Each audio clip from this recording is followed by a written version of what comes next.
시온에 따라 크게 기뻐할지어다. 예루살렘에 따라 즐거이 부를지어다. 보라, 내 왕이 내게 임하시나니 그는 공의로우시며 구원을 베푸시며 겸손하여서 나귀를 타시나니 나귀의 작은 것 곧 나귀의 새끼니라. 내가 에브라임의 병거와 예루살렘의 말을 끊겠고 전쟁하는 활도 끊으리니 그가 이방 사람에게 화평을 전할 것이요 그의 통치는 바다에서 바다까지 이르고 유브라데 강에서 땅끝까지 이르리라. 앞에서 가고 뒤에서 따르는 무리가 소리 높여 이르되 호산나 다윗의 자손이여 찬송하리로다. 주의 이름으로 오시는 이여 가장 높은 곳에서 호산나 하더라. 아멘. 전능하사 천지를 만드신 하나님 아버지를 내가 믿사오며 그 외아들 우리 주 예수 그리스도를 믿사오니 이는 성령으로 잉태하사 동정녀 마리아에게 나시고 본디오 빌라도에게 고난을 받으사 십자가에 못 박혀 죽으시고 장사한 지 4일 만에 죽은 자 가운데서 다시 살아나시며 하늘에 오르사 전능하신 하나님 우편에 앉아 계시다가 저리로서 산자와 죽은 자를 심판하러 오시리라. 성령을 믿사오며 거룩한 공예와 성도와 교통하는 것과 죄를 사하여 주시는 것과 몸이 다시 사는 것과 영원히 사는 것을 믿사옵나이다. 아멘. 사순절이 우리 계속 진행됩니다. 이번 주가 바로 이제 고난주간이 시작됩니다. 사순절 마지막 주간은 이제 예수님이 십자가를 향해 가시는 고난주간이고 오늘은 그 십자가에 달리시기 위해서 예루살렘으로 들어가시는 정료주일에 해당되는 날입니다. 특별히 고난주간에 더욱 열심으로 여러분들이 예수님의 고난과 죽으심에 대한 경건한 훈련과 거룩함을 연습하는 그런 시간이 될 수 있도록 삶을 절제하고 또 여러분들의 즐거움을 위해서가 아니라 이번 한 주간만큼은 주님을 더 배우고 느끼는 그런 한 주간이 되기 위해서 힘쓰시는 한 주간이 되길 바랍니다. 특별히 내일은 우리가 계속해서 해오던 우리 1일 연속 기도회 체인 프레이어를 합니다. 6시부터 밤 12시까지 연속 기도하는데 오늘도 사인업을 받겠습니다. 여러분들 마지막 사인업에 함께 동참해 주시길 바라고요. 그 다음에 우리 부활절 맞이 대청소가 이번 4월 7일 이번 토요일에 있습니다. 새벽기도 끝나고 나서 아침 식사하고 우리 미국 회중 또 히스패닉 회중들과 함께 할 텐데 여러분들이 함께 참석해 주시고 특별히 우리 여성교 회장님, 남성교 회장님 다 무당 계시네. 여성교 계시는구나. 여성교 회장님, 남성교 회장님이 좀 이렇게 협조를 좀 해주셔서 회원들이 좀 같이 이렇게 나오셔서 청소에 임할 수 있도록 연락들도 많이 좀 같이 취해 주시면 감사하겠습니다. 다음 주일 부활주일입니다. 함께 나오셔서 예배할 수 있도록 하시고 지난주에 백합 우리 꽃봉헌 신청을 받는다고 했는데 오늘도 신청해 주시고요. 그 다음에 다음 주에는 우리 부활절 맞이하면서 올해 처음이고 제가 와서 우리 처음으로 세례 예식을 갔습니다. 우리 김공자매가 그동안에 한 10주 과정에 걸쳐서 우리 교리적인 것, 또 우리 기독교인의 생활에 대한 것, 이런 것들 모든 것을 다 끝까지 잘 배워서 아주 훌륭하게 잘 수료한 학생이 됐습니다. 그래서 오늘 저와 함께 이제 세례를 받게 되는 신앙 고백을 함께 하고 오늘 다음 주일에 세례 예식에 참여하도록 합니다. 여러분들 축하해 주시고 함께 부활절을 함께 기쁨으로 맞이할 수 있는 시간이 되길 바랍니다. 우리 여성교회가 더 친목하고 더 단합하기 위해서 좋은 시간을 마련했습니다. 4월 21일 토요일 날 어차피 우리 새벽기도 끝나고 이렇게 가는 거죠. 우리 봄놀이라고 하는 뭐래? 봄맞이 그 꽃구경 가는 날로 정했습니다. 여러분들 함께 많이 참석하세요. 그날은 혹시 위장을 하고 인사를 해가지고 오셔서 아마 같이 참석을 시켜줄 것 같은데 같이 오셔서 함께 즐거운 시간 되기를 바랍니다. 그 다음에 서부지역 한인 연합감리교회 우리 선교대회가 5월 29일부터 6월 1일 프레즈노하고 요세미티에서 있습니다. 참여하기를 원하시는 분 우리 김태호 목사님에게 신청해 주시길 바랍니다. 이번 주에 특별히 고난주간 마지막 우리 토요일 새벽기도 우리 다 함께 오셔서 같이 묵상하시고 청소에 참석하셔서 서로 우리의 온 교회가 연합하는 시간을 함께 가져주시면 감사하겠습니다. 축복합니다. 주님의 이름으로 축복합니다. 주님의 사랑으로 이곳에 모인 주의 마음 찬양해요. 주님의 기쁨과 주님의 사랑이 충만하게 넘치네.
하늘로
제자들이 고기 잡는 곳에 오셨어요.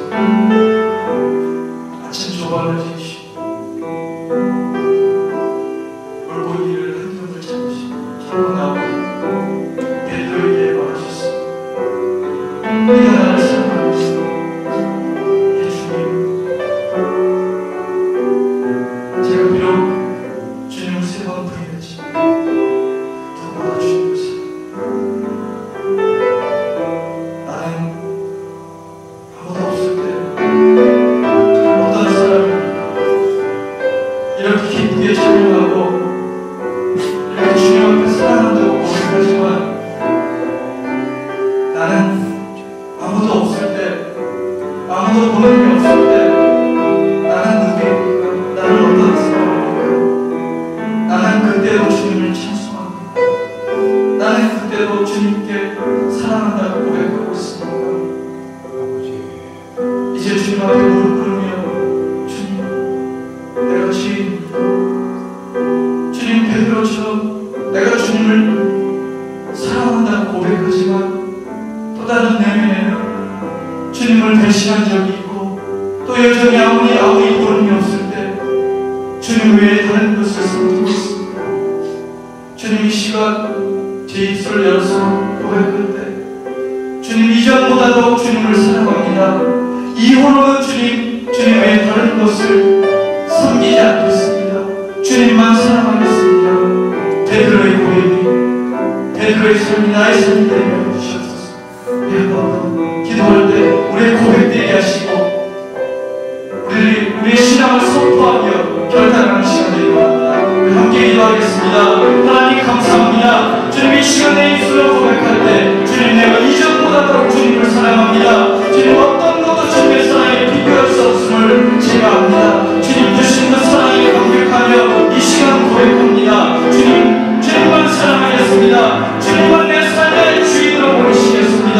주님과 신기를 그래서 저도 가볍게 걸어갈 수 있도록 주님 허락하여 주시옵소서. 주님 안에 희망이 있고 소망이 있는 것을 압니다. 주님, 내 삶의 주인이 되어 주시옵소서. 내가 가지고 있는 모든 우상들을 이 시간 내어놓습니다. 버립니다. 포기합니다. 주님만 내 안의 주인이 되어 주시옵소서. 성령님 이 시간 오셔서 내 삶의 주인 되어 주시옵소서. 능력의 주인 되셔서 제가 선포하며 나아갑니다. 능력으로 나아갑니다. 예수 이름으로 나아갑니다. 이 시간 이런 속에 주님 도와주시옵소서. 능력의 힘을 건립되어 주시옵소서. 세상 가운데 능력의 힘을 저에게 허락하여 주시옵소서. 불안의 능력이 되신 주님, 우리도 그거를 꿈꾸며 그렇게 살아갈 힘을 저에게 허락하여 주시옵소서. 이전보다 더욱 사랑합니다. 고백으로 주님 앞에 나오는 거룩한 당신의 백성들을 오늘 기뻐하시며 환영하시는 예수님 얼굴을 바라봅니다.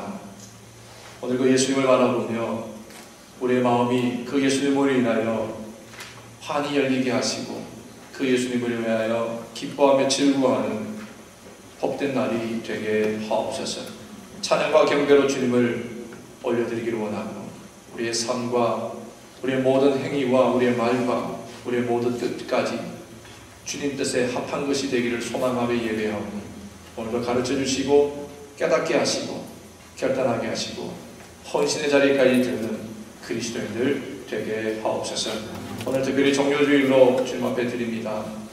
많은 우리 그리스도인들 가운데 특별히 먼저 우리가 감사함으로 예배할 수 있는 자리에 들게 하시니 이 감사를 오늘 우리가 마음껏 하나님 앞에 올려드리는 축제가 되게 하옵시며 특별히 멀리 떠나가 있는 우리의 성도들의 삶의 자리에도 함께 하셔서 어디 있든지 무엇을 하든지 주님의 불꽃 같은 눈동자로 살피심의 은총이 그들에게도 있게 하시고 이 자리에 아직 나오지 못한 이들의 발걸음이 오고 있다면 그들의 발걸음 지키시고 재촉하여 온전한 예배로 하나님 앞에 영광을 드려드리는 시간들 되게 하옵소서.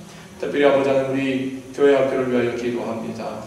어린 자녀들이 이곳에서 말씀으로 양육되어져 이 땅과 거민들을 회복하며 치유하며 이끌어갈 수 있는 위대한 사사들이 나오게 하시고 사도들이 나오게 하시고 제자들이 세워지는 교회 학교 되게 하시옵소서. 사역자를 찾는 중에 있습니다. 하나님 함께하사 하나님의 길이 무엇이며 하나님의 뜻이 무엇인지를 밝히 알아 가르치고 인도할 수 있는 귀한 아버지 하나님 우리 교회 학교가 되어질 수 있도록 역사하여 주시옵소서.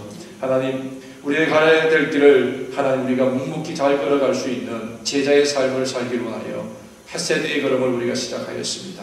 하나님, 수많은 시간 말씀 가운데서 깨닫지 못했던 것, 깨달아서나 실천하지 못했던 것들을 다시 깨닫고 실천해 나가며 제자로 자라가는 이 과정들이 하나님, 그토록 원하시는 한 생명을 천하보다 소중히 여기시는 그 하나님의 꿈을 이뤄드릴 수 있는 제자로 자라가고 훈련되어지는 시간들 되게 하시며, 온 성도들이 이렇게 제자의 삶으로 양육되어지고 결단되어지는 역사들이 일어나게 하셔서 참자는 이 두 사람이 정말 하늘을 땅에 심는 교회, 하나님의 뜻을 이 땅에 온전히 펼쳐나가는 능력의 재단, 그런 거룩한 구원의 방주로 온전히 쓰임받게 하여 주시옵소서. 특별히 하나님 많은 영적인 멘토들을 우리 가운데 세우셨습니다. 장로님과 장임지사들을 세워주셨사오니 이들의 기도의 남녀종이 되게 하시고 말씀의 아버지, 묵상의 아버지 남녀종들이 되게 하여 주셔서 어디 있든지 말씀을 위하여 승리하고 기도를 위하여 사단과 싸워 승리하는 귀한 권속들 되게 하시며, 그들의 모든 믿음의 행실과 역사들이 큰 덕을 입어 이 지역을 구원하고도 남음 있는 역사를 허락하여 주시옵소서. 하나님, 이제 우리 앞에 놓여 있는 여러 가지 행사들이 있지만 행사가 아니라 하나님을 알고 하나님을 경험하는 축복의 순서들이 되게 하시고, 하나님을 배워 거룩함에 이룰 수 있는 경건의 훈련들이 될 수 있도록 또한 인도하여 주시옵소서. 오늘도 아름다운 하늘의 노래를 부르는 성가대의 찬양을 받으시고, 그들 가운데 하나님의 크시고 아름다운 비전을 보는 이 시간이 되게 하여 주시옵소서. 모든 순서가 하나님께 온전히 올려드리는, 하나님이 영광 받으시는, 그러나 또한 우리에게는 하나님의 뜻이 깨달아지는, 알아가는 그런 산제사가 되는 이 한 시간으로 인쳐주시옵기를 소망하올 때 예수님의 이름으로 감사하며 기도 올려옵나이다. 아멘. 저에게 주신 하나님 말씀은 마가복음 11장 1절로 10절 말씀입니다. 마가복음 11장 1절에서 10절까지 말씀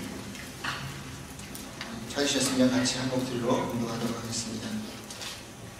그들이 예루살렘에 가까이 와서 감난산 벳바게와 베다니에 이르렀을 때에 예수께서 제자 중 둘을 보내시며 이르시되 너희는 맞은편 마을로 가라. 그리로 들어가면 곧 아직 아무도 타보지 않은 아기 새끼가 매어 있는 것을 보리니 풀어 끌고 오라. 만일 누가 너희에게 왜 이렇게 하느냐 묻거든 주가 쓰시겠다 하라. 그리하면 즉시 이로 보내리라 하시니 제자들이 가서 본즉 나귀 새끼가 눈앞에 거리에 매어 있는지라. 그것을 보니 거기 서 있는 사람 중 어떤 이들이 이르되 나귀 새끼를 풀어 무엇 하려느냐 하매 제자들이 예수께서 이르시대로 말한대 이에 허락하는지라. 나귀 새끼를 예수께로 끌고 와서 자기들의 겉옷을 그 위에 얹어 놓음에 예수께서 타시니 많은 사람들은 자기들의 겉옷을 또 다른 이들은 들에서 갠 나뭇가지를 길에 펴며 앞에서 가고 뒤에서 따르는 자들이 소리 지르되 호산나 찬송하리로다. 주의 이름으로 오시는 이여 찬송하리로다. 오늘 우리 조상 다윗의 나라여 가장 높은 곳에서 호산나 하더라. 아멘.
사람이 태어나서 자기의 삶의 길을 걸어간다라고 하는 것은 참 중요한 것입니다.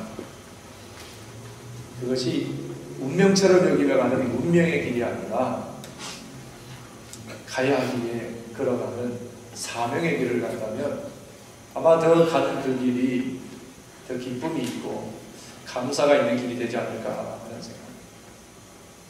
오늘 본문 말씀은 너무 많이 잘 알려져 있는 종료주일의 텍스트 라는 본문 말씀입니다.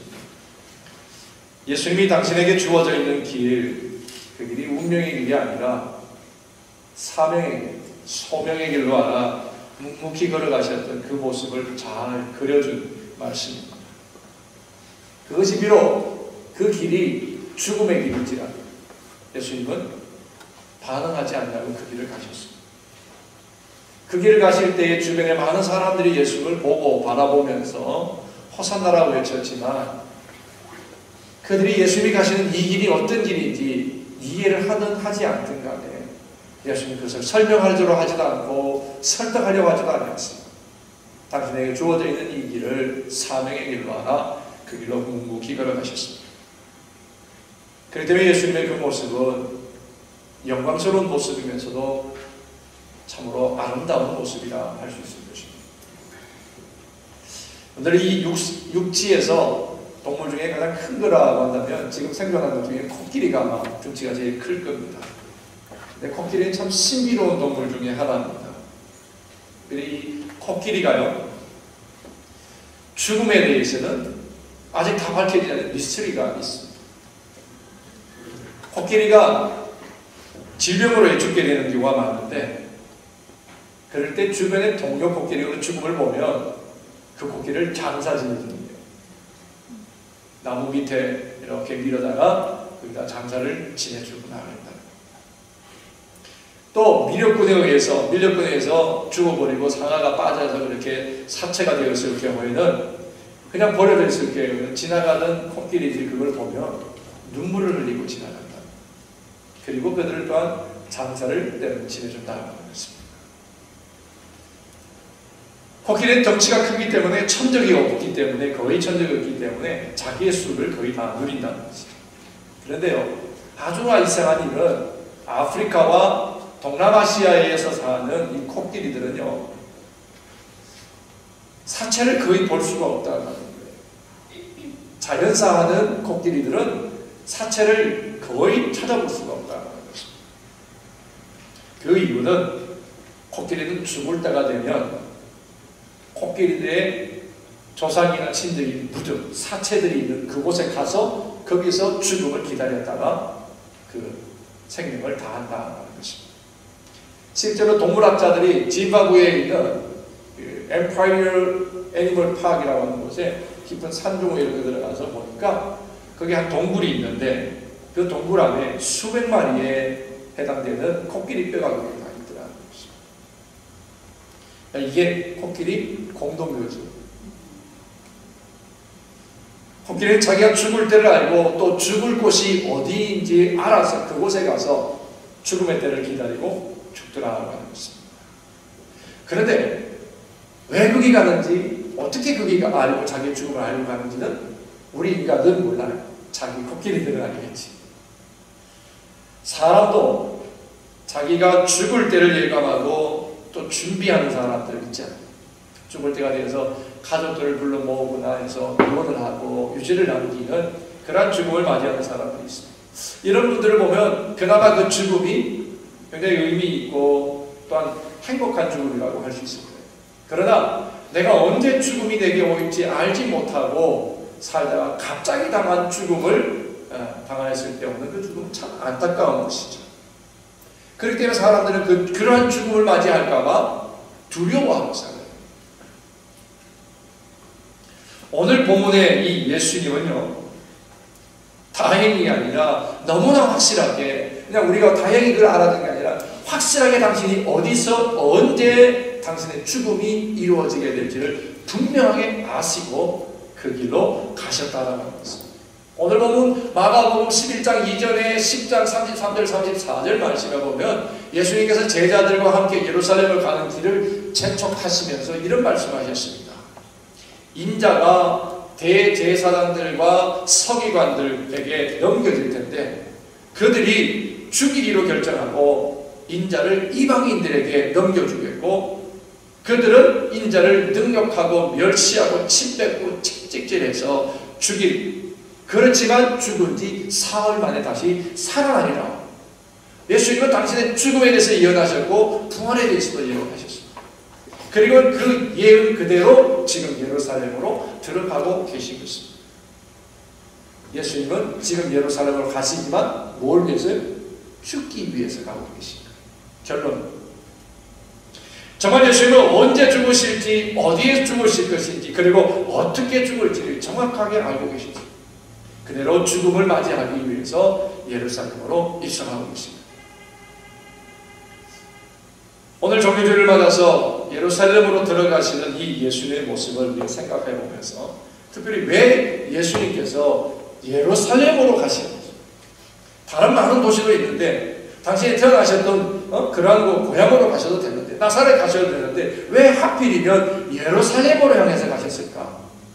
당신이 자랐던 갈릴리로 가셔서 그들과 함께 같이 있다가 죽으셨다면 어땠을까 하는 생각이 듭니다. 그런데 예루살렘으로 왜 가셨을까 하는 것입니다.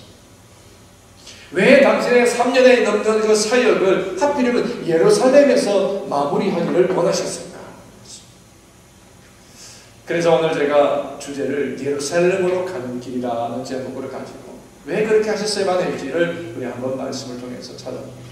첫 번째, 예루살렘으로 가시는 이유는 당신이 누구의 왕이십니다. 왕으로서 예루살렘에 입성하시는 것입니다. 진정한 왕으로 하나님의 백성들을 다스리고 통치하기 위한 영광스러운 일이죠. 그런데 잘 보십시오. 오늘 본문에 보면 영광스러운 일인데도 불구하고 참 이상한 장면이 하나 나오는데 6절 말씀에 보면 낙이 새끼를 타고 예수님이 그리로 가시더라 하는 것입니다.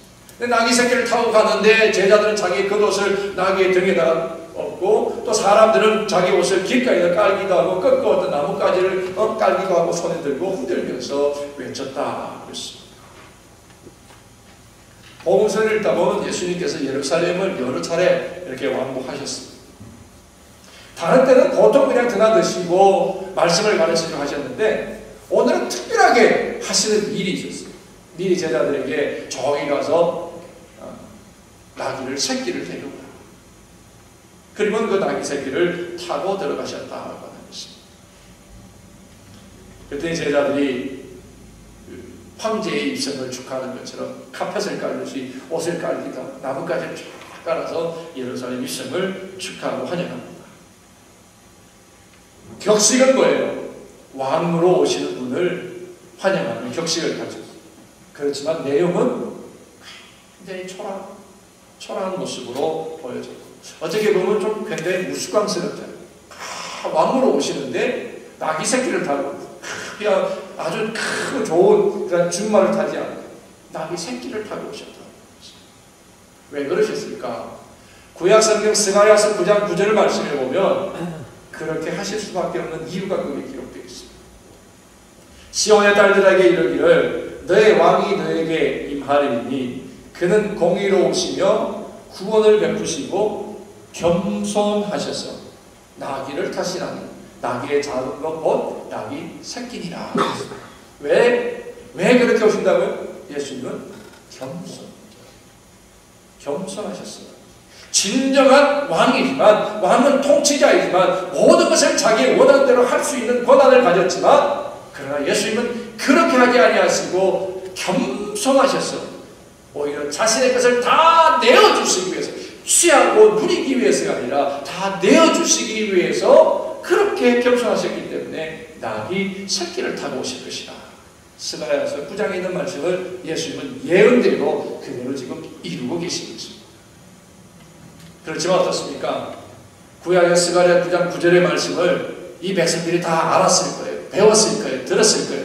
그럼에도 불구하고 아무도 예수님을 진짜 스가랴가 말하는 그 메시아이고 왕으로 알아보지 못한 가운데 초라한 모습으로 예루살렘으로 지금 입성하고 계시다는 사실입니다.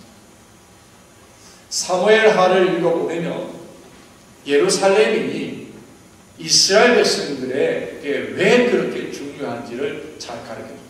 삶의 중심이고 정치의 중심이고 행동의 중심이고 신앙의 중심이 될 수밖에 없었던 예루살렘, 그 예루살렘을 우리에게 소개합니다. 이스라엘의 두 번째 왕이었던 다윗이 왕으로 처음 세워진 곳은 예루살렘이 아니었습니다. 어디였어요? 통덕반. 이때 통독반에 물어야 돼. 다른 사람이 물어보면 혹시 마음에 상처 입을 수 있습니까? 통독반에 읽었을 거 아니에요? 잘못 물었나? 헤브론입니다.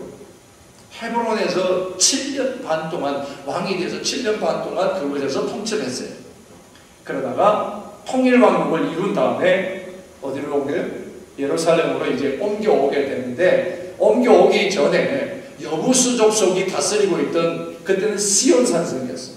시온 산성인 이 예루살렘 성을 다윗이 취하게 됩니다. 그리고는 거기에 예루살렘 성, 이스라엘의 중심을 세우게 됩니다.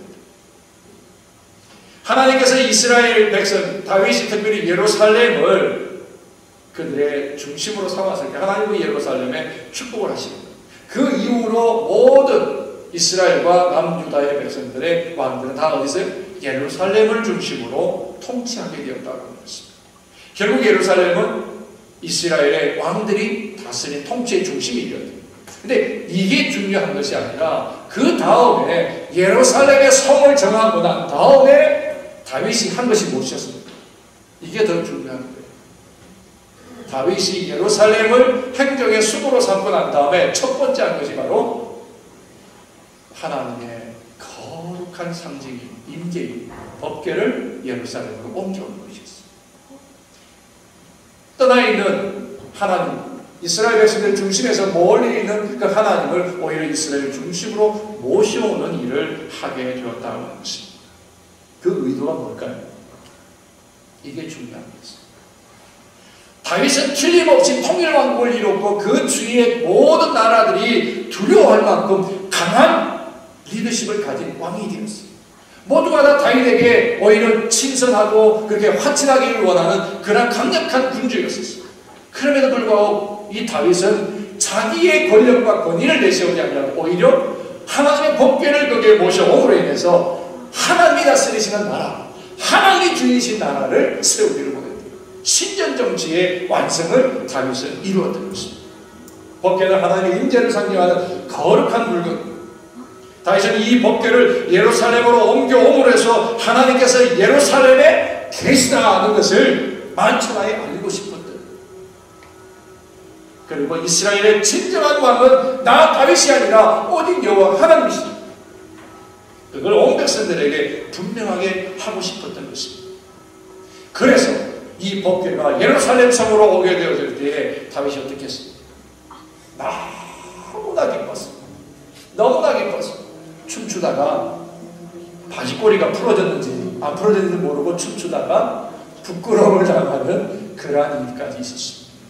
그러나 그 부끄러움이 인간적인 부끄러움이죠. 하나님 앞에서 올려드리는 다윗은 산제사로 그것을 올려드렸던 거예요. 그런 예루살렘이었습니다. 예수님 당시에 이 예루살렘에도 통치자들이 있었어요. 누구였어요? 분봉왕은 누구였어요? 헤롯이었어요. 총독들도 있었어요. 그러니까 정치 1번지라고 할 수 있는 예루살렘에 이스라엘의 정치 1번지 예루살렘에 통치자들이 여러 사람이 있었고 군대도 있었고 다 있었어요. 그렇지만 진정한 왕은 없었어요. 다윗과 같이 하나님의 뜻으로 이스라엘을 통치하는 그런 왕은 없었다고 하는 것입니다. 모두가 인간의 뜻, 인간의 의도, 정치적인 의도와 야망을 가지고 다스리는 그런 일들만 있었죠. 인본주의는 있었지만 신정정치, 신본주의가 없었던 곳이 바로 예루살렘이었습니다. 그것을 향해서 지금 예수님 가십니다. 누가 되셨어요? 진정한 통치자입니다. 온 우주 만물의 주인이신 하나님을 대신하여 그 예루살렘에 임재하시는 왕으로 들어가고 계시는 것입니다. 무엇을? 새로운 이스라엘을 세우고 있습니다. 하늘을 땅에 심는 일을, 하나님의 뜻을 이 땅에 실현시키기 위해서 예수님은 지금 그리 들어가신 왕이 되셨습니다. 그렇습니다. 2000년 전 예루살렘으로 찾아 들어가셨던 그 예수님이 오늘 거룩한 하나님의 성전된 우리의 영혼과 우리의 삶의 통치자가 되어서 우리 안에 들어오고 있습니다. 내 인생의 왕으로 오셔서 나를 다스리기를 원하십니다. 우리 가정에 오셔서 우리 가정을 다스리기를 원하십니다. 우리 교회에 오셔서 우리 교회가 참다운 교회로 그렇게 쓰임받기를 원하십니다. 이 나라와 민족 가운데 임하셔서 이 나라가 세계의 복음화를 이루기 위하여 그렇게 사용되어지기를 원하고 계시다는 것입니다. 하나님의 뜻을 실현시키고 싶어서 오늘 우리에게 지금 찾아온 것입니다. 예루살렘 성을 향해 가셨던 그 예수님, 오늘 바로 하나님의 성전에 있는 우리의 영혼 안에 찾아오시는 그날이 바로 종료주일입니다. 그러기에 오늘 이 날은 우리에게 한번 드려지는 절기의 예배가 아니라 우리 일생에 가장 기념할 만한 그런 예배가 되어야 될 줄로 믿습니다. 그러기에 우리는 더욱 겸손히 오시는 예수님, 찾아 들어오시는 이 예수님을 겸손히 맞이해야 돼요. 왕으로 영접해야 돼. 내 삶의 통치자, 내가 아니라, 내가 주인이 아니라 예수님이 주인이 되시는 삶으로 올려드리는 그런 겸손한 예배가 바로 오늘 예배가 되어야 되는 것입니다. 두 번째로 예수님께서 예루살렘으로 가시는 의미는 바로 제사장의 의미입니다. 제사장의 직분을 감당하러 가시는 거예요. 제사장. 제사장의 직분이 뭡니까? 제사장은 우리 인간과 하나님의 사이의 관계를 화해하고 화목시키는 일이 바로 제사장이 하는 일이에요. 그러기에 제사장이 하는 이것은 화목의 일이지만 그것은 바로 또한 예배라고 하죠. 하나님과 우리를 회복시키는, 관계를 회복시키는 것이 바로 화목의 예배, 바로 그 예배. 종료주일에 오늘 드리는 이 예배는 바로 내가 하나님과의 관계에서 멀어져 있다면 내 마음과 내 영혼의 삶이 하나님의 뜻과 구별되어져 있는 다른 삶을 살고 있다면 그것이 하나님께로 옮겨지는, 나의 삶의 중심이 하나님께로 다시 옮겨지는 예배가 바로 종료주일 예배이고 그 예배가 바로 오늘 우리의 산제사가 되어야 한다고 하는 것입니다. 성경은 우리에게 말합니다. 야고보서 4장 4절에 보면 우리 인간들이 세상과 벗이 되고자 하는 것 때문에, 야고보서 4장 4절에 사람이 세상과 벗이 되고자 하는 것 때문에 하나님과 뭐가 됐다고요? 원수가 됐다. 하나님으로부터 멀리 원수가 되었다.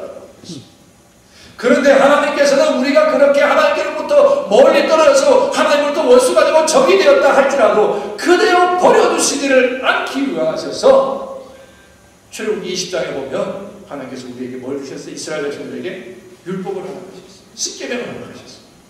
그래서 그 율법을 통해서 하나님이 어떤 분인지를 알고 그리고 스스로를 지켜 하나님과 화목되어질 길을 열어주셨어요.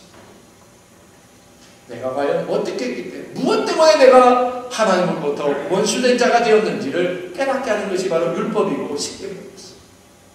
하나님 그것만 만족하지 않으셨어요.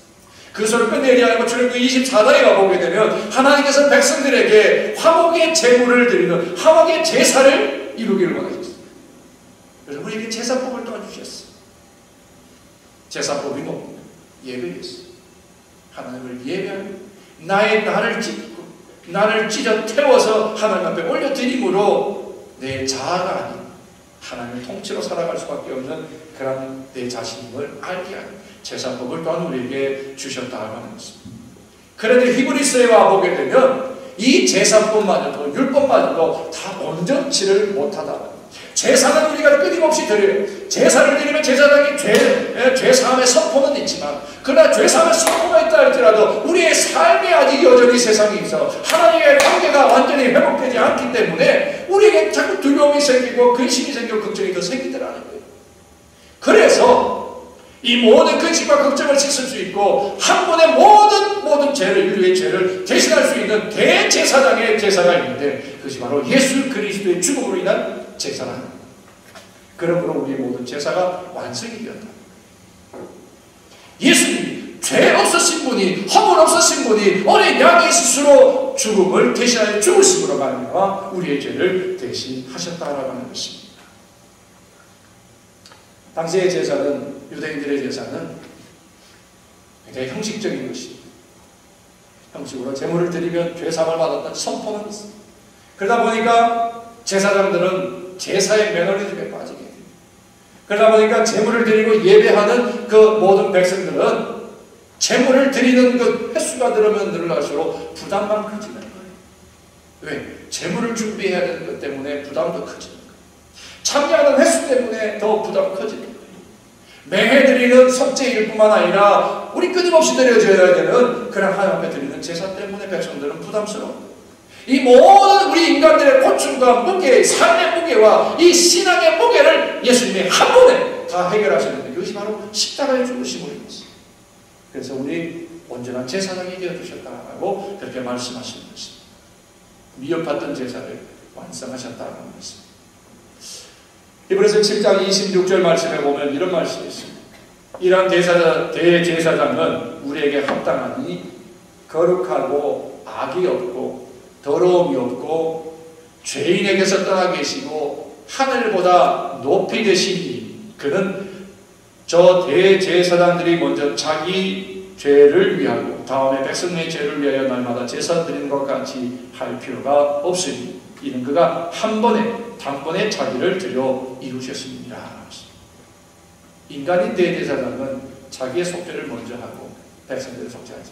예수님은 그렇지 않더라. 한 번에 모든 이들의 죄를 다 씻어내셨다는 것입니다. 그러므로 하나님과 우리 사이에 온전한 화해를 이루게 되었다는 것입니다. 그 결과로 우리가 담대하게 하나님 앞에 설 수 있는 제사를 드릴 때마다 두려움으로 하나님 혹시 우리에게 책망하거나 그 죄로 인해 우리에게 징계하지 않을까 하는 그런 제사의 두려움이 없어지고 이제는 담대하게 하나님 앞에 나아갈 수가 있습니다. 우리의 죄를 예수님이 짊어지셨습니다. 그래서 우리가 하나님을 아버지라고 부를 수 있게 되고 하나님 앞에 서 있는 사람들에게 두려움 대신 뭐예요? 참 기쁨이 넘치게 하셨다는 것입니다. 그렇습니다. 오늘도 주님은 제사장으로 우리에게 오셨습니다. 예배를 회복시키고 예배를 통해서 우리와 하나님과의 화해를 이루기를 원하십니다. 우리와 하나님과의 관계를 좋은 관계로 발전시켜 주시고자 원하십니다. 이것이 예수님의 십자가의 의미입니다. 제사장으로서의 예수님의 모습입니다. 멕시코 인디안 중에 쿠이테텍이라고 하는 인디안이 있습니다. 이 인디안들의 말 중에 우리가 말하는 예배, 월십이라고 하는 말이 있는데 그들은 월십을 이렇게 표현하는 것 때문에 우리 한국의 성사학자들이라든지 좀 경건하신 목회자들은 어떻게 예배를 거기다가 비유할 수 있을까 하는데 굉장히 의미 있는 말입니다. 논란은 있지만 그래도 많이 이 말씀을 우리가 생각하게 됩니다. 이게 예배는 하나님 앞에서 꼬리를 흔든다라는 의미예요. 하나님 앞에서 꼬리를 흔든다. 이 말은 원래는 개가 꼬리를 젓는다라는 말에서 온 겁니다. 잘 보십시오. 예배를 어디다가 비교했냐면 개가 주인 앞에서 좋아서 꼬리를 흔드는 겁니다. 그것과 같은 것이 우리의 예배다. 여러분, 우리의 예배는 죄인의 모습으로 혹시나 하나님이 나를 책망하지 않을까 하는 두려워하는 마음으로 드리는 것이 예배가 아니라 뭐예요? 한 번에 씻으신 예수님의 은혜로 말미암아 우리가 기쁨으로 드리는 축제처럼 드려지는 것이 오늘의 우리의 예배가 된다. 구약의 제사는 죽음을 두려워하는 마음 때문에 제사를 드렸지만 지금은 뭐예요? 죽음을 건너뛴 새 생명을 얻은 기쁨으로 드리는 것이 바로 예배라고 하는 것입니다. 이 말을 가만히 생각하면 참 의미가 있지 않습니까? 개는 주인 앞에서 어떻습니까? 주인 앞에서만 꼬리를 흔들어요. 다른 사람 보고 꼬리를 잘 안 흔들어요. 친밀감이 있어야 흔들어요. 그러니까 예배라고 하는 거예요. 지금 하나님 앞에 내가 있다는 실제적인 사건이고 체험이 되어야 된다. 주인 앞에 개가 있어서 주인을 보면서 꼬리를 흔드는 거죠. 내 앞에 지금 내 안에 나의 앞에 임재하여 계시는 그 하나님의 실제적으로 체험하는 것이 되어야 그것이 예배라고 합니다. 그 하나님이 내 앞에 앉아 계시고 나를 보시며 흐뭇하게 웃고 계신 그 하나님을 바라보는데 내가 죄인처럼 예배드릴 것이 아니고 뭐예요?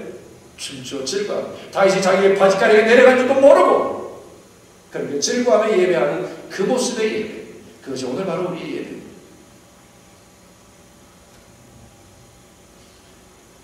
여러분들, 개는 주인하고 관계가 불편하면 어때요? 꼬리를 흔드나요, 안 흔드나요? 개를 안 길러보죠. 어제 집사님 집에 신방을 갔다가 이렇게 보니까 개 한 마리가 있는데, 주인하고 얼마나 관계가 좋은지, 그게 주인 친구들이 이렇게 다 꼬리를 흔들고 좋아하더라고요. 와가지고 비비고 막 친밀감이 있습니다. 그런데 주인이 화나 있든지 누군가 화나 있으면 걔는 꼬리를 숨겨, 그리고 얼굴을 가리고 눈을 안 마주치죠. 우리가 하나님께 대하여 죄인된 모습으로, 죄인의 모습으로 있을 때는 이런 것이 아닙니까? 예배를 드려도 그런 모습이 아닙니까? 그러나 우리는 죄인이 아니라 뭐예요? 그리스도의 십자가의 은혜로 말미암아 구원받은 하나님의 자녀예요. 십자가에 피 흘려 죽으심으로 말미암아 우리를 구속하시고 나를 살려놓으신 그 사랑으로, 은혜로 우리가 예배를 드리는 거예요. 그러니 우리는 지금 감사와 감격을 춤추며 예배해야 되는 거예요. 바로 이것이 오늘의 우리의 예배가 되어야 된다는 것입니다. 그런데 우리의 예배는 어떻습니까? 우리 사람들의 예배, 흔히 드리는 오늘날 우리의 예배는 어떻습니까? 문제가 한 가지입니다. 하나님이 내 앞에 계시다는 인식의 부족. 하나님은 지금 여기 계시지 않고 다른 곳에 계시지. 내가 드리는 예배에 대하여 우리가 하나님 앞에서 드리는 예배라고 하는 그런 의식이 부족하다라고 하는 것입니다. 하나님께서 지금 내 예배를 받으신다라고 하는 확신의 부족이 우리의 예배를 굉장히 힘들게 만들기도 합니다. 또 하나님과의 관계가 좋지 못하는 이유들도 바로 그런 이유일 수 있습니다. 하나님 앞에 있는 것이 기쁘고 감사하고 감격스럽게 드려지는 것이 바로 오늘 우리의 예배가 되어야 된다. 우리의 예배를 보면 보통 이래요. 사회적으로 인정되어지는 것을 꼭 해야 된다는 강박관념이 우리에게 굉장히 많습니다. 예배의 참된 주인은 하나님이십니다. 하나님이 내 앞에 계시기에 그 하나님에게 내 마음과 내 삶을 보여드리는 것입니다. 그 하나님 앞에 드려지는 예배가 사회적으로 이래야 되고 저래야 된다, 인정되어지는 것이 먼저 지켜져야 된다면 그것은 우리의 예배의 주인이 되는, 우리가 되는 것이죠. 하나님이 아닌 것입니다. 다윗이 백성들이 보든 아내가 보든 누가 보든 법궤가 하나님이 자기에게 앞에 오시는 것을 보고 춤춰 예배했던 거죠. 이렇게 우리의 예배가 살아 역사되어지는 그런 생동감 있는 예배가 되어야 되지 않겠습니까? 예배는 내 소원을 이루기 위한 방법이 아니에요. 내 꿈을 이루기 위한 그런 길이 아니에요. 예배는 나를 죽이는 것이고 나를 없애는 것이고 내 안에 하나님의 뜻으로 충만해지고 그 하나님의 뜻이 내 안에서 온전히 순종으로 결단되어서 헌신되어지는 이를 위해서 우리가 예배드리는 거예요. 이것이 바로 예배인 거예요. 그러면 오늘도 예수님께서 우리의 심령에 찾아오시죠. 그 예수님 우리가 바로 앞에 계신 예수님이죠. 내가 사랑하는 분을, 내가 사랑하는 사람을 바로 앞에 앉아서 그 기쁨으로 예배할 수 있는 것이 오늘 우리의 예배가 되어야 된다고 하는 것입니다. 그러기 위해서, 그러한 기쁨의 예배를 드리기 위해서 예수님이 제사장이 되셔서 예루살렘으로 들어가시니까. 세 번째로 예루살렘으로 들어가시는 예수님의 그 길은 십자가입니다. 예루살렘 일생의 결론이 바로 십자가입니다. 주님은 왕으로 오셨습니다. 제사장으로 오셨지만 결코 그 영광을 다 받지를 못하셨습니다. 메시아로 오셨지만 그 길은 영광의 길이 아니었고, 메시아로 오셨지만 그것은 죽음의 길이고 자신을 없애는 그러한 피를 흘리고 목숨을 대신해서 내어주는 그러한 길을 가셨습니다. 그런데 예수님이 당하신 고난은 육체적인 고난뿐 아니었잖아요. 그죠? 예수님 십자가에 못 박혀 돌아가실 때에 창을 찌르고 가시멸류관을 세우고 채찍질했던, 못질했던 그 사람들을 향해서 예수님이 뭐라고 하셨어요? 아버지여, 저들의 죄를 사해 주십시오. 저들이 하는 일을 저들이 알지 못한다. 이 용서의 마음 뒤에는 예수님 뭐예요? 스스로 그 연약한 인간들의 모습, 용서하지 못하고 원망하고, 용서하지 못하고 채찍질하고, 원수하지 못하고 가시관을 세우고 창을 찌르려 대는 그 사람, 용서하며 살지 못하는 그 연약한 사람들을 보면서 오히려 용서의 말씀을 주십니다. 용서하지 못한 연약함을 다 십자가에 안고 그리고 죽음을 향해 가신 예수님이십니다. 그들의 죄마저 사하시기 위해서, 그들의 허물마저 사하시기 위해서 그것을 다 십자가에 안으시면서 말씀하시죠. 저들이 하는 것을 저들이 알지 못하는 저들의 죄를 사해달라. 종료주의 그리고 고난주간 부활의 의미는 바로 여기 있습니다. 나를 위하여 죽으신 예수님입니다. 나는 나를 위해만 살지 다른 일을 위한 그런 희생의 것을 드리지 못하는 우리를 다시금 돌아보는 것이 바로 오늘 종료주의이고 또한 그것이 바로 고난주간의 의미가 아닐까 하는 생각을 해보게 됩니다. 예수님께서 예루살렘을 입성할 때에 주위에 많은 사람들이 있었습니다. 호산나 외쳤습니다. 예수님께서는 그들을 바라볼 때 어떤 눈으로 바라보셨을 것 같아요? 며칠 후면 그들이 무엇이 될까요? 예수를 십자가에 못 박으라고 외칠 자들이 그 속에 있었습니다. 그러게 예수님은 어떻게 하셨습니까? 그들 향해 원망하지도 않고 불평하지도 않고 집착하지도 않으셨어요. 침묵하시면서 오히려 그들의 영혼을 불쌍히 여기시면서 예수님을 못 박으라고 예수님을 부인할 수밖에 없는 연약한 그들의 영혼을 보시면서 침묵하시고 그들의 영혼을 안고 지금 예루살렘으로 십자가로 향해 가고 계십니다. 오늘도 연약하게 쓰러지고 때로는 배반하고 하나님 내 이익과 관계되면 멀어지면 예수님 이름마저 팔아버려야 될 이 세상을 살아가는 우리의 연약함, 그러면 넘어지고 쓰러지고 깨어지고 상처나고 때로는 아무것도 할 수 없다고 포기해버리는 연약한 우리의 영혼을 부여하고 지금 예수님은 예루살렘으로 가고 계신 거예요. 왜? 그래서 십자가에 그 모든 허물을 다 올려놓으시고 사시기 위해서, 정결케 하시기 위해서 예수님은 그 길을 가고 계십니다. 그 길이 바로 예수님의 길이었다면 그 길이 바로 나의 길이고 우리의 길이 되어 주었습니다. 엔도 슈샤코라고 하면 여러분들 제일 생각을 하는 책이 있죠. 침묵이라고 하는 책이 있습니다. 아주 명작입니다. 이 소설은 일본에서 선교하고 있던 크리스토프 페라리라고 하는 신부가 일본 도쿠가와 정권의 고문에 굴복해가지고 배교하는 소식이 전해지는 것으로부터 얘기가 시작됩니다. 그 페라리 신부가 배교했다는 소식을 그의 제자 3명이 소식을 듣고 너무 안타까워서 정말일까? 그를 였다 해서 일본으로 확인코자 왔습니다. 와서 알고 보니까 아주 교활하게 일본인들이 후미에라고 하는 예수님의 상이 새겨져 있는 동판을 나무판에 붙여놓고 그것을 밟고 지나가는 사람은 살려주겠다라고 했던 거예요. 그렇게 고문했대요. 그런데 이 페라리 신부에게는 이것을 밟지 아니하면 이 후미에를 밟고 지나가서 생명을 얻었다는 저 사람들도 다 죽여버리겠다. 그렇게 위협했습니다. 교인들을 죽이겠다라고 하는 그 협박에 이 페라리 신부가 후미에를 밟고 배교의 길을 걷게 됩니다. 이 소식을 알게 된 제자 3명 중에 한 사람이 로드리고라는 소설의 주인공입니다. 이 신부도 결국은 잡혀서 고문을 당합니다. 페라리 신부 스승의 길과 똑같은 길을 가게 됐습니다. 로드리고는 후미에를 밟을 수도 밟지 않을 수도 없는 아주 난감한 상황에 빠지게 됐습니다. 바로 그때 예수님께서 이 로드리고 신부에게 나타나셨습니다. 말씀하십니다. 로드리고, 나를 밟아라. 나를 밟아라.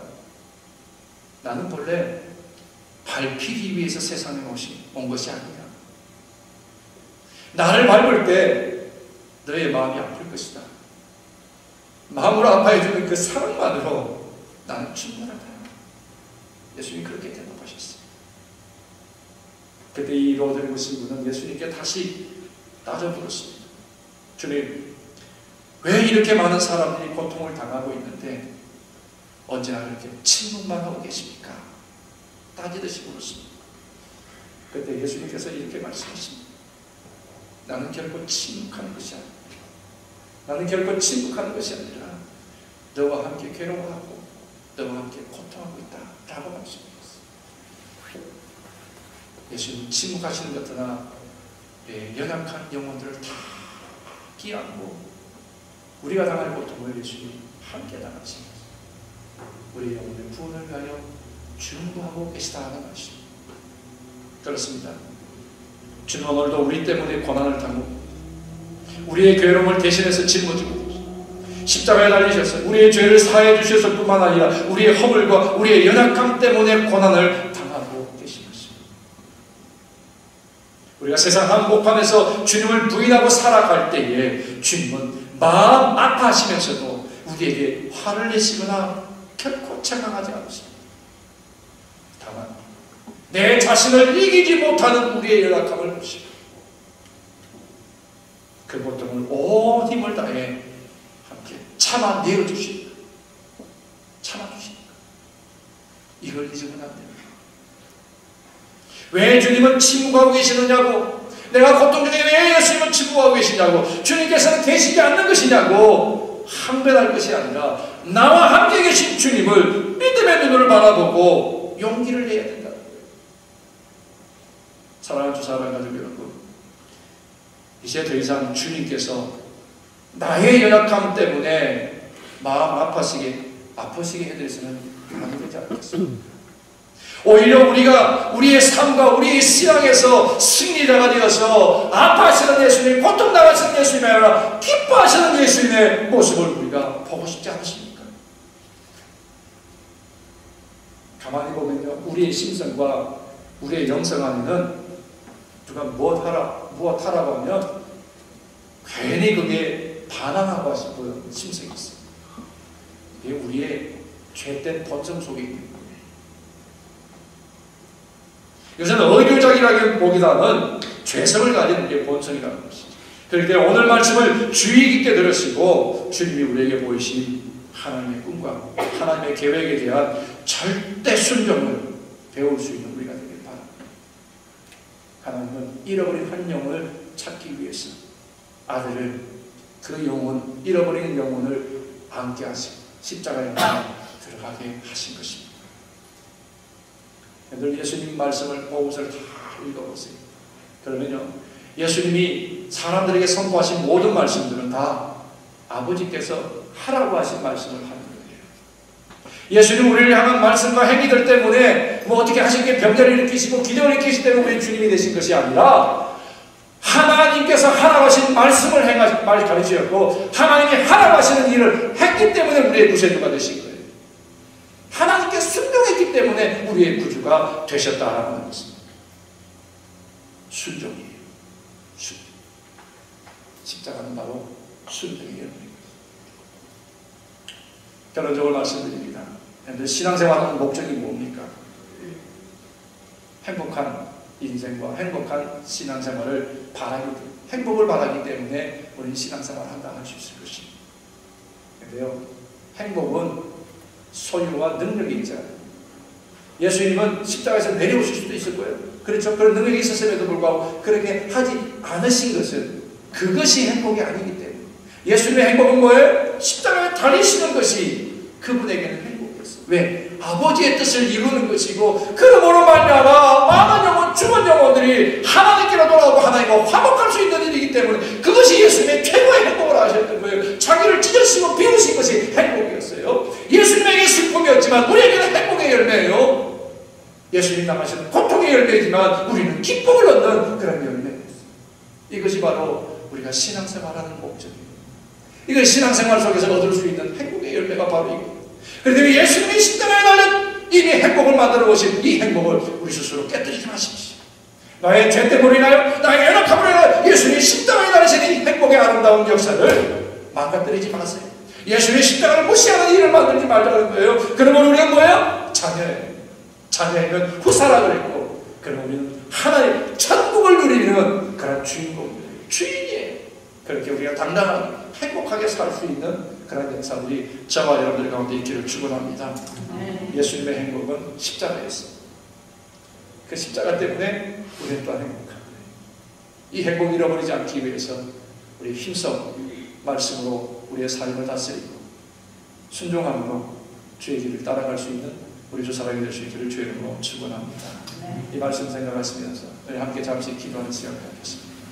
하나님, 지금까지는 내가 내 삶의 주인이었기에 행복이 옆에 있을 때도 행복을 알지 못해 행복을 잃어버린 채 살아갔습니다. 오늘 예수님이 십자가에 달리시는 것으로 인해서 그 행복을 이루셨고 우리에게 그 행복의 열매를 주신 것을 우리가 잘 누릴 수 있도록 하나님에게 말씀의 깨달음을 주신 믿음의 용기를 다하셨어요. 승리의 백성 되게 하옵소서. 우리는 주님의 뜻을 따르지 않았습니다. 우리는 주님의 계명을 어겼으며 우리는 이웃을 사랑하지 않았으며 우리는 누가 자들이 부르짖는 소리를 두려워하지도 않았습니다. 우리는 주님께 충만한 교회가 되지 못했습니다. 이 시간 주님께 우리의 죄를 고백하오니 우리를 용서하여 주시고 주님의 뜻에 굵은 마음으로 소통할 수 있게 하소서. 예수 그리스도의 이름으로 기도합니다. 아멘.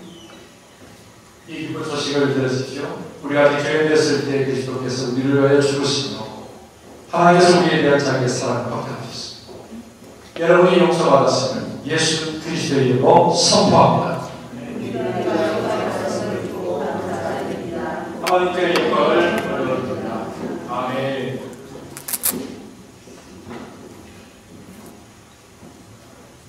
예수님께서 잡히시는 날 떡을 받으시고 축사하시면서 떼어서 제자들에게 주시면서 말씀하십니다. 이것은 너희를 위하여 주는 내 몸이 이것을 먹을 때마다 나를 기념하라 말씀하셨습니다. 19일 동안 잔을 가지시고 제자들에게 주시면서 말씀하십니다. 이 잔은 죄사함을 얻게 하려고 너희가 많은 사람을 위하여 드리는 대속의 피라고 말씀하십니다. 이 잔을 마실 때마다 나를 기념하라 말씀하셨습니다. 그러므로 우리는 그리스도를 통하여 이루신 하나님의 크신 구원의 은총으로 인하여 우리의 영혼과 몸을 주님께 거룩한 산제물로 드려 자신을 내어주신 주님과 하나되어 하나님의 행하신 구원의 신비를 고백하면서 감사와 찬양을 드리지요. 우리 함께 잠시 기도하시겠습니다. 자비하신 하나님, 여기 모인 우리에게 성경을 허락하세요. 주님의 구원의 선물인 이 떡과 잔위에 임하셔서 성령하시오. 우리가 하여금 그리스도의 보혈로 구원받아 세상을 위한 그리스도의 몸이 되게 하소서. 성령으로 우리를 그리스도와 하나 되게 하시고 우리를 서로 하나 되게 하소서. 그리스도께서 죄악의 승리자로 오실 때까지 우리가 온 세상을 향하여 사역하는데 하나 되게 하소서.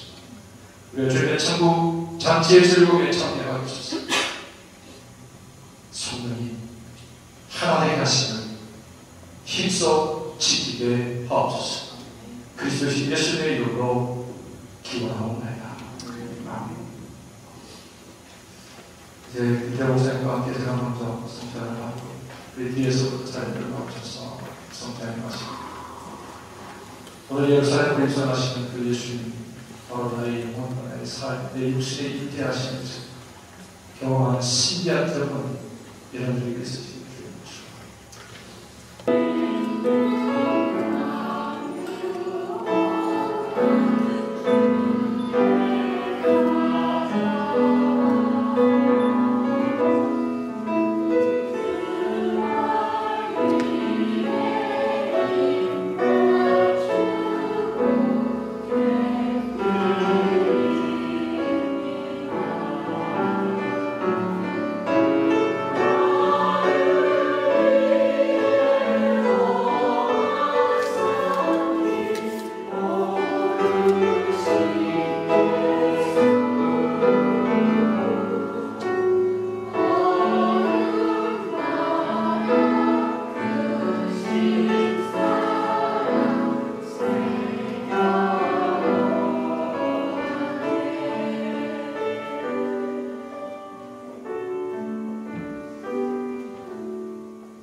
사랑하는 그분 앞에 모든 것을 드리네. 이 찬양과 고백이 우리 일생의 고백으로 이어지게 하시옵소서.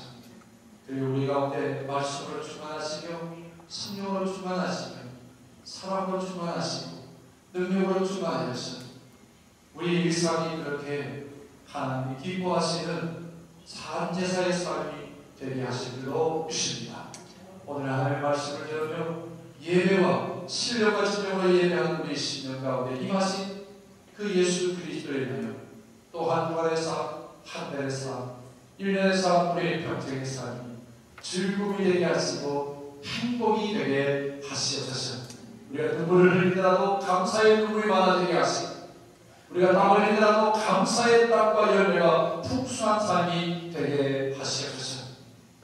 내가 너에게 복 부어주지 아니하나 시험해보라 하신 말씀대로 하나님 여기에 하나님의 것으로 구원하여 열애 하나와 감사의 예물과 주의 예물, 선교 예물, 아버지 이 모든 예물들이 하나님 나라 보호자에 올려드리는 향기나는 제물 되게 하여 주시옵시고 우리 가운데 주시되 후일에 흐르는 넘치도록 안기시는 축복의 통로가 되게 하여 주신 줄로 믿습니다. 이제는 우리가 살아도 하나님의 은혜로 살고 하나님의 주시는 힘으로 살고 하나님의 주시는 신으로 공급하시는 신으로 말미암아 이 땅을 승리하며 살아 우리 모든 행복이 주의 영광과 기쁨이 되게 하여 주실 줄로 믿습니다. 우리에게 허락하신 모든 일들 가운데 황충의 날이 기한전의 열매가 떨어지지 않게 하시고 우리 모든 손에 수고로 말미암은 열매 더 많은 것을 앞에 감사하는 하나님 나라를 위하여 수고하는 우리의 삶과 열매들이 되게 하심을 믿사오고 기대하며 소망하며 예수님의 이름으로 축복하며 기도합니다. 아멘. The Lord bless you and keep you. The Lord make His face shine upon you and be gracious to you. The Lord turn His face towards you and give you peace. 성부, 성자, 성령, 삼위일체 하나님의 은혜와 사랑과 역사하시며 돌보시니 사랑하는 우리 주사랑 가족들 모두와 특별히 떠나가 있는 모든 우리 형제와 자매들 또 함께 세계를 선교하기 위하여 세계를 품고 섬기는 모든 그리스도의 종들 가운데 지금부터 영원까지 함께 하시기를 간절히 축원하옵나이다. 아멘.